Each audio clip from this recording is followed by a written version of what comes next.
Hello there, welcome back to the channel, and today looking at another continuation in the Soon series. We're finally at him. We've got Data. Now Data is a huge and extremely beloved character, and this isn't going to be a full character biography. We're going to hit some of the high notes, some of the highlights of his life and career within Starfleet and outside of it. And yeah, we're going to miss stuff. So any important events in his life that I do miss, and there's going to be a few, let me know in the comment section down below. Sound them out. And with that said, let's get into Data.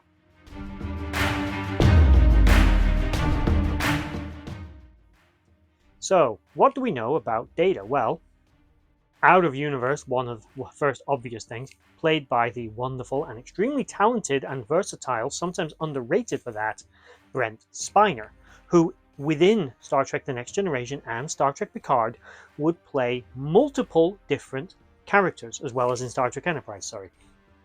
He would play some of his own ancestors, the original creator that made him. He would play multiple holodeck characters. It just went on and on. Brent Spiner, extremely versatile. Also, the name Data.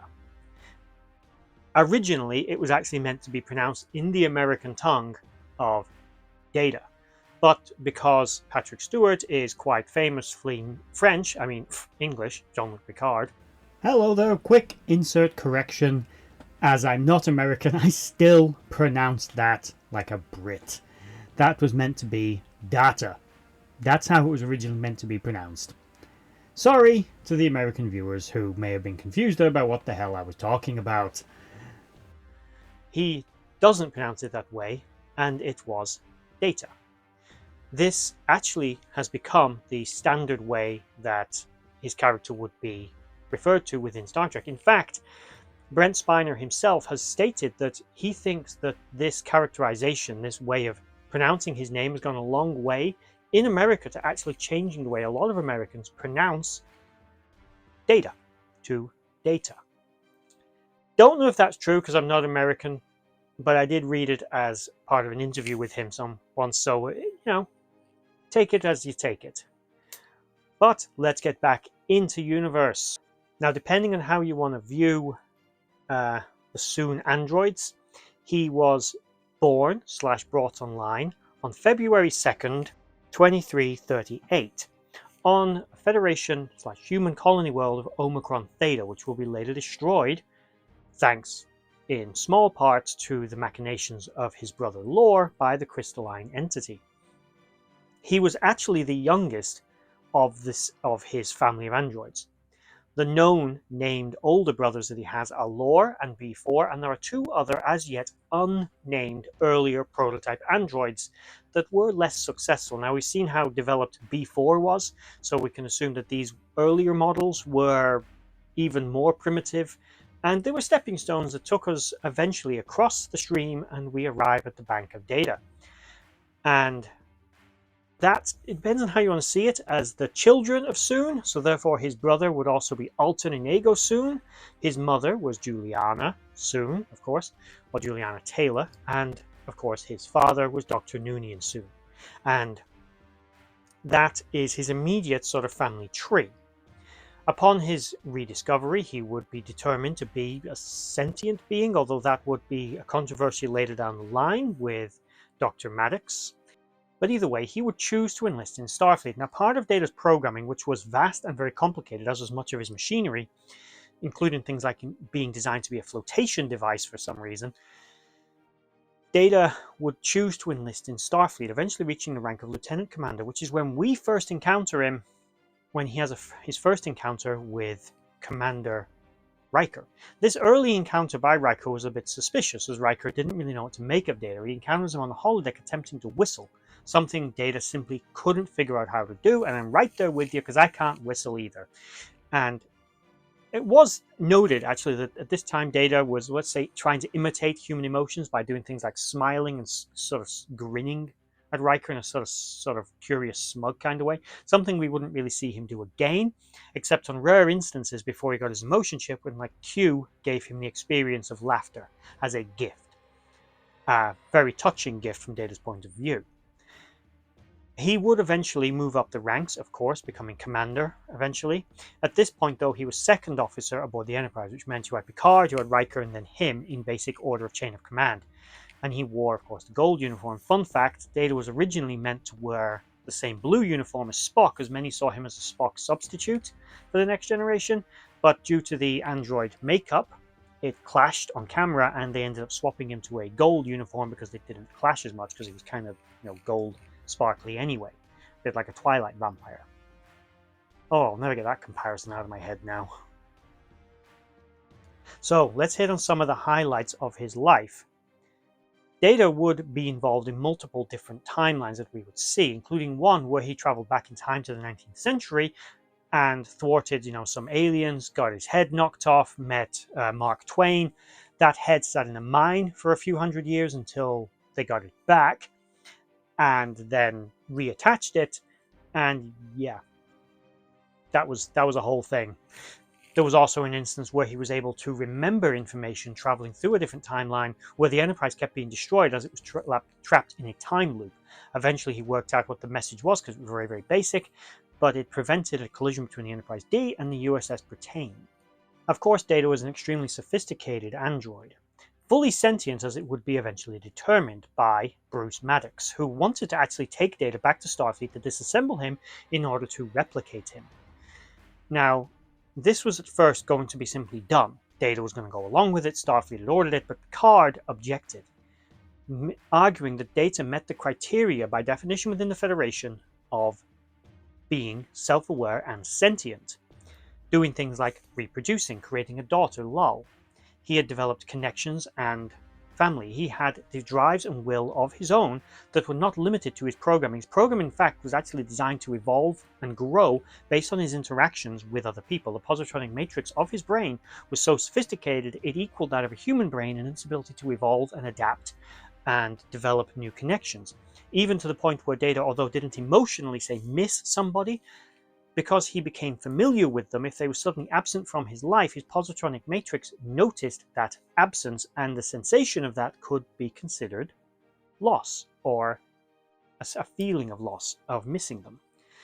Data was guided effectively by morality, a bit like the Doctor from Voyager. He sort of had a programmed morality, but he was also able to adapt and learn.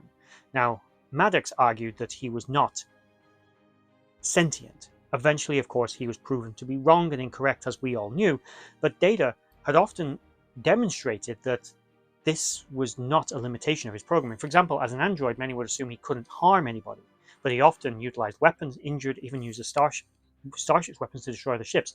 There was also an instance where he was abducted from the Enterprise by a collector and tried to keep him as part of his collection aboard his ship as a unique positronic android, the only one of his kind.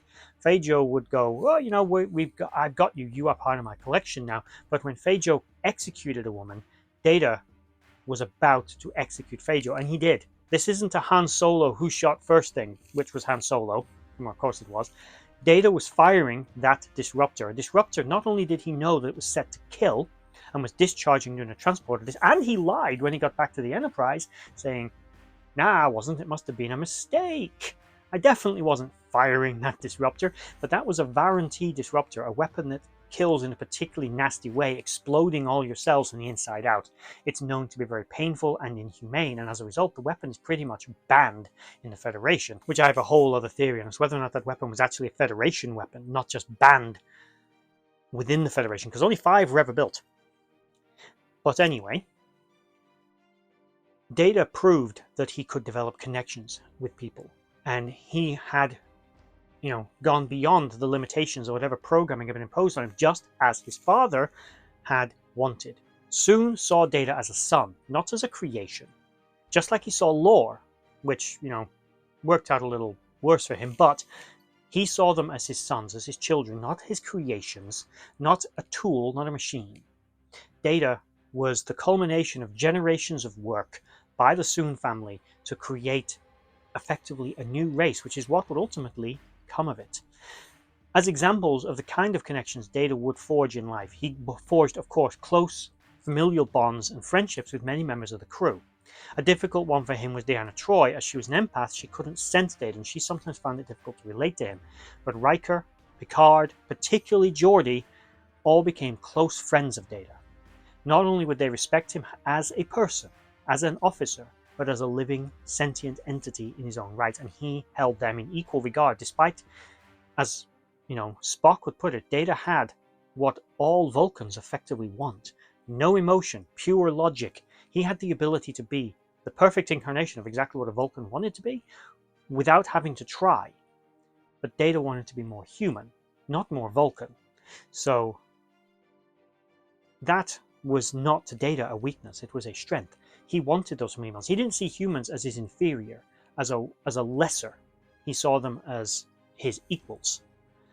And they, aside from initially Maddox, and some others probably, viewed him the same way. He would do things that made no rational sense from a machine point of view. For example, he had a pet. He had a cat called Spot. Several things. First, he picked a cat. Cats are not exactly the most pair-bonding of creatures. They're fairly solitary, they want attention when they want it, everything is on their terms, and they're very independent.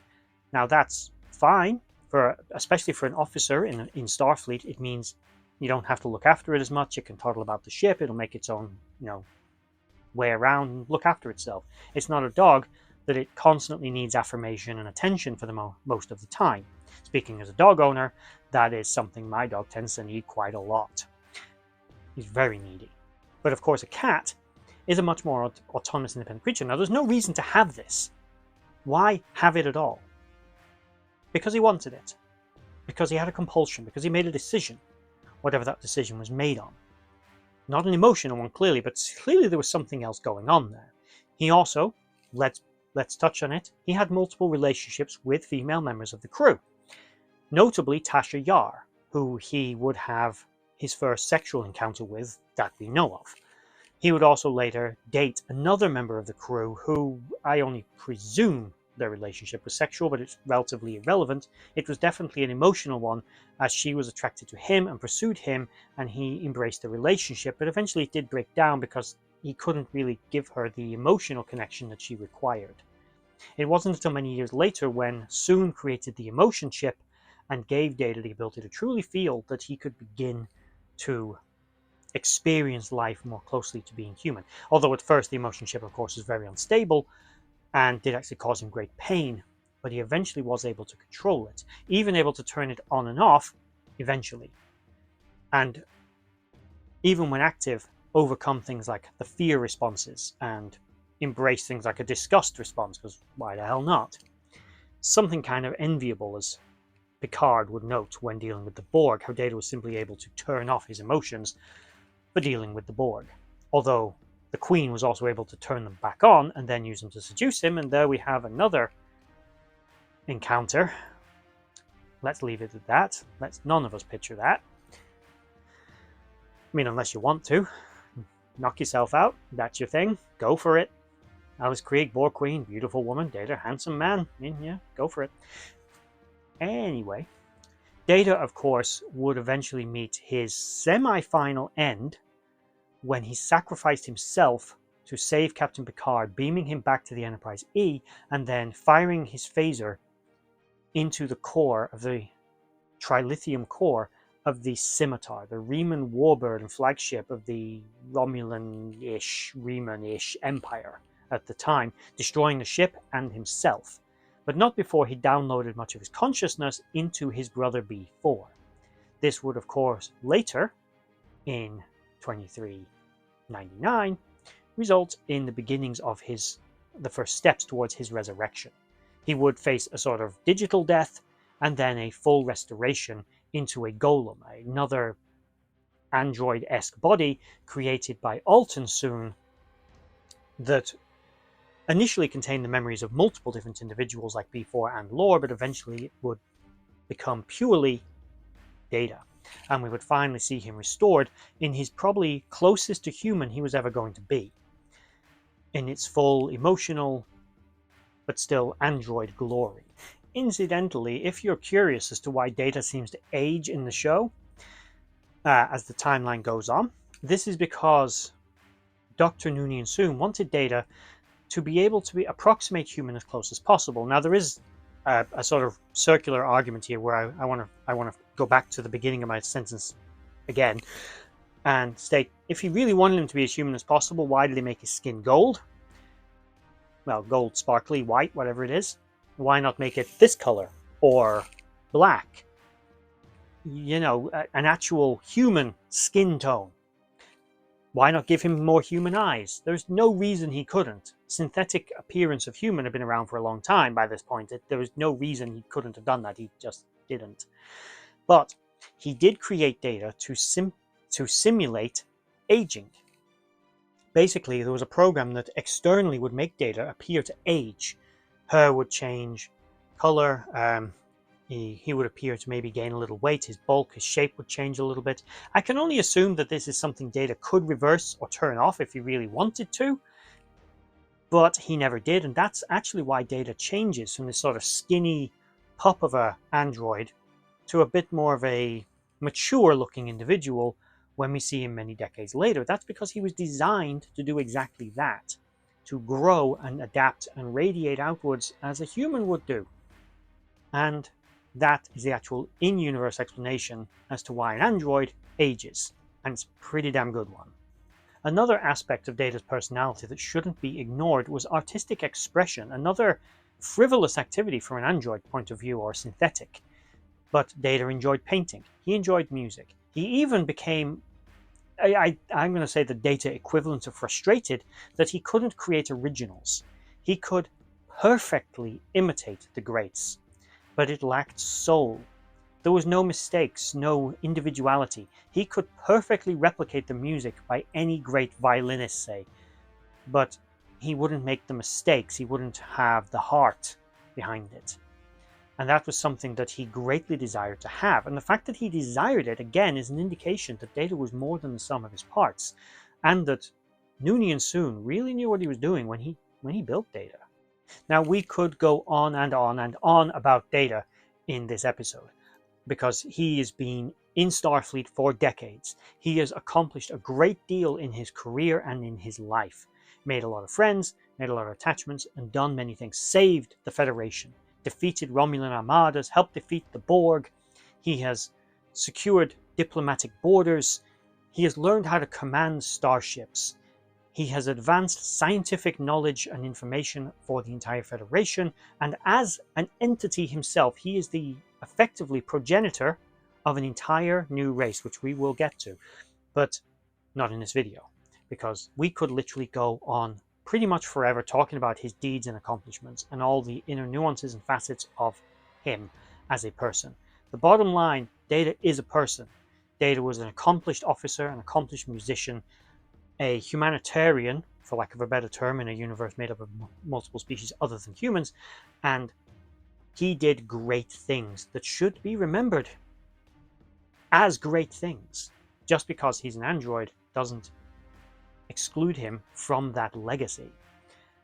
Data was the single greatest of the androids Soon created. Lore was technologically similar, but, lore. And B4, although mechanically very similar, maybe even nearly identical, was mentally more simplistic, but was still, perfectly pleasant individual. But as we could go on forever, and I don't want to, and I'm sure you don't want it to have a video that's 2 hours long, talking about the entire life and career and, various other encounters of Data with we're not going there. The Borg Queen. I just get that out of my head. Anyway, we're going to bring this video to an end. As I said before at the beginning of the video, if there's anything that I've missed that you feel is an important event in Data's life, sound out in the comment section down below, because Data is such a complex and extensive character that it is difficult to really put it all in to one simple video. If you made it all the way to the end of this video, I do thank you for watching. I hope you enjoyed it. Please like, share, and subscribe, and I'll see you in the next one. Bye-bye.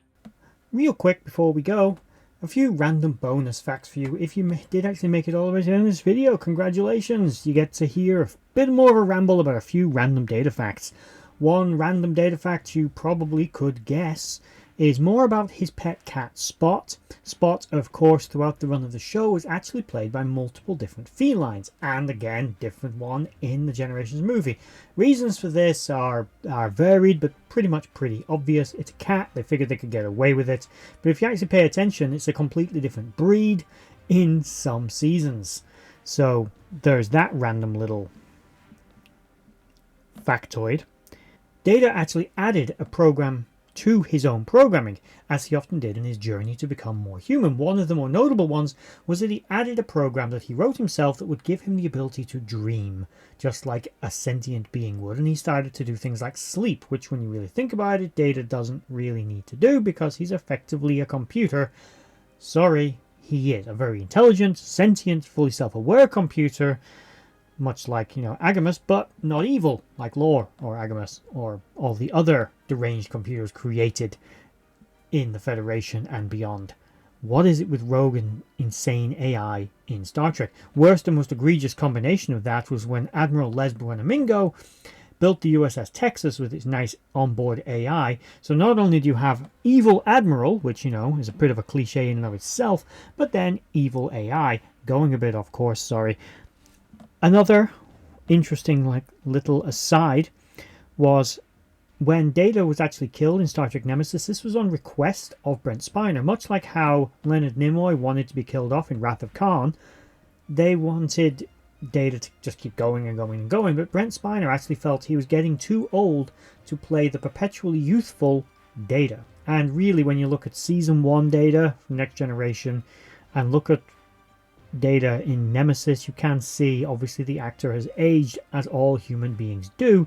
Just look at a picture of yourself from when you were 20 to maybe whatever age you are now, if enough years have passed between the two, and you'll see it yourself. People change. It's perfectly natural, perfectly fine, and he wanted to be killed off. And a lot of people have divided opinions on his return in Picard. And I think one of the more interesting little tidbits of information from behind the scenes was the original casting. Some different people were originally considered to play Data, of course, when you have a casting for any show. One of the more interesting ones to me was Kevin Peter Hall, who, if you know that name, he passed away many years ago due to complications after a surgery and I think a bad blood transfusion. It's very sad. But he's famous for playing Harry from Harry and the Hendersons, and perhaps more famously the Predator from Predator 1 and 2. Another person who surprisingly was considered, according to Screen Rant, which is where I got this particular nugget of information from, because I'd not heard it before I read it there, but so there you go, was Patrick Stewart. Patrick Stewart definitely was not Gene Roddenberry's first choice to play Captain Picard, because he wanted an actor who was more masculine, or traditionally masculine physique, shall we say, more like Riker. Big, tall, muscular, with a full, luscious head of hair. And what is Patrick Stewart? Now, he's by no means like a weedy little guy like me. He's a well-built, tall, distinguished man, but he's bald, he's more slender built, he's older than what Gene Roddenberry had in mind. He was actually issued a toupee for the first season, which he always conveniently left home when he commuted to work, and just turned up to work rocking, his natural lack of hair. Which, as a fellow bald man, respect to you, Patrick Stewart, for standing your ground for all those bald men out there. Gene Roddenberry, you were very wrong on that. But at the time, clearly, it's what they envisioned. But he actually was considered for the role of Data, at least for a heartbeat. And I'm so glad they went with making him Picard and Brent Spiner Data, because they made the right call. Those are just a few bonus facts. Let me know any others in the comment section below about behind the scenes, other characters who were considered, other people should I say, who were considered to play Data. Who was Brent Spiner originally considered to play? Because that wasn't Data either. And if you made it all the way to the actual end of this video, which is now, thank you for watching and listening, and bye bye.